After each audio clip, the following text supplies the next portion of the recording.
Dans cette interview, Bernard de Montréal explique pourquoi les enseignements des béatitudes sont si importants dans la chrétienté.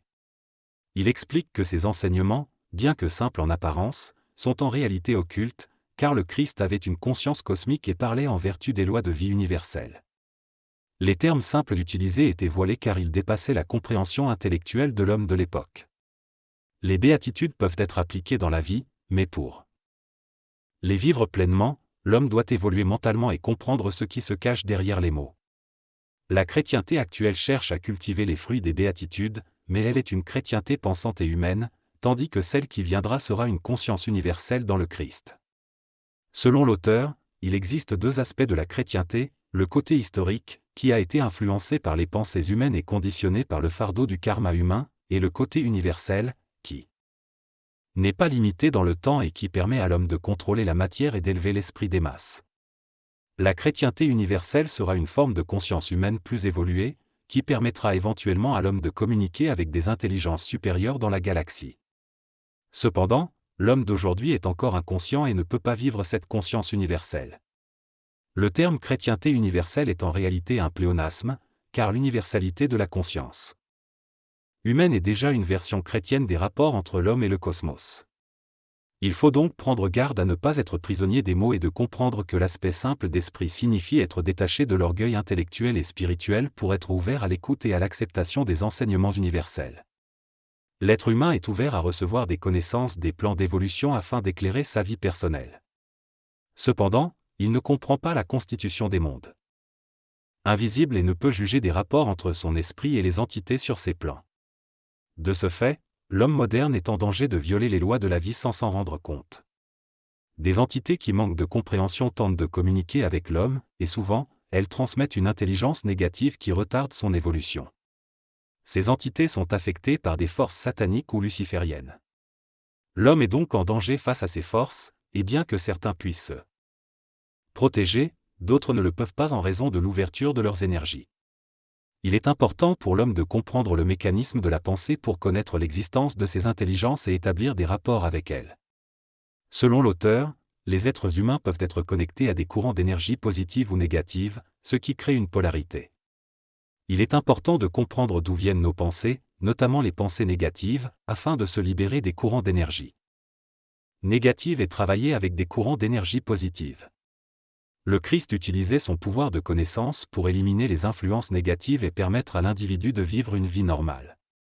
Dans le passé, à l'époque du polythéisme, les dieux étaient souvent représentés comme des surhommes et l'humanité avait besoin de plusieurs formes d'expression de son devenir cosmique.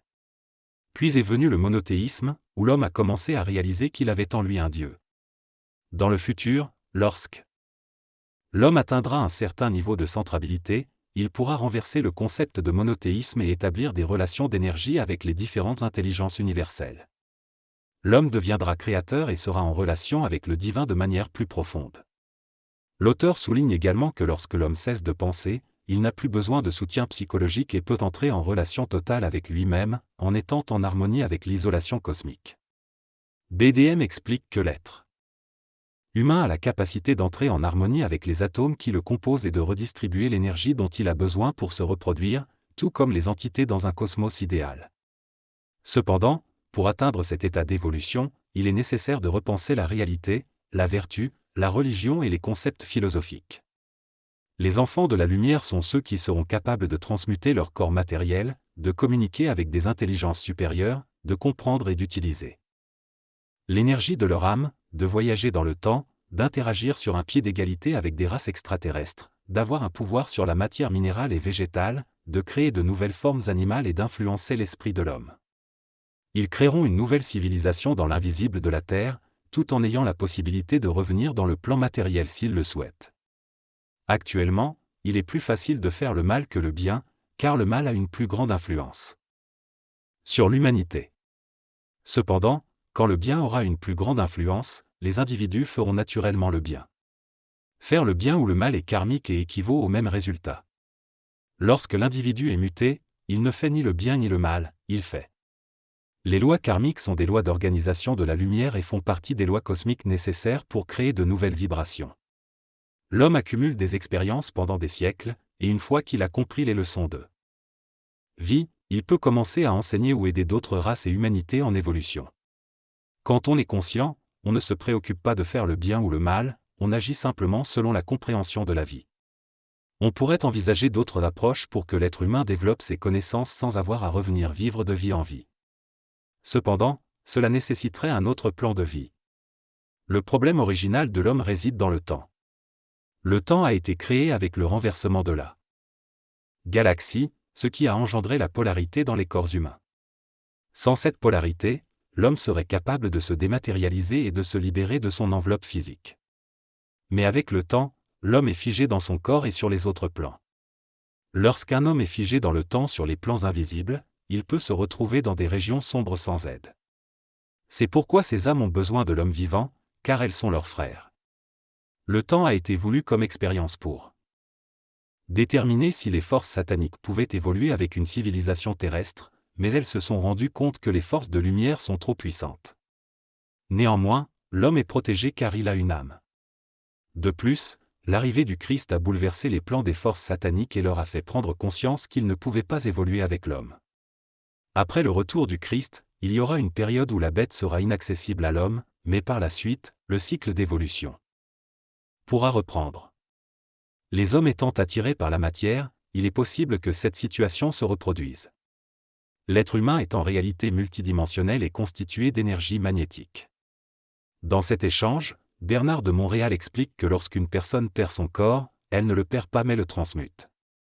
L'intérêt pour le corps disparaît lorsque la personnalité est fusionnée et n'est plus polarisée par les corps émotionnels et mentaux.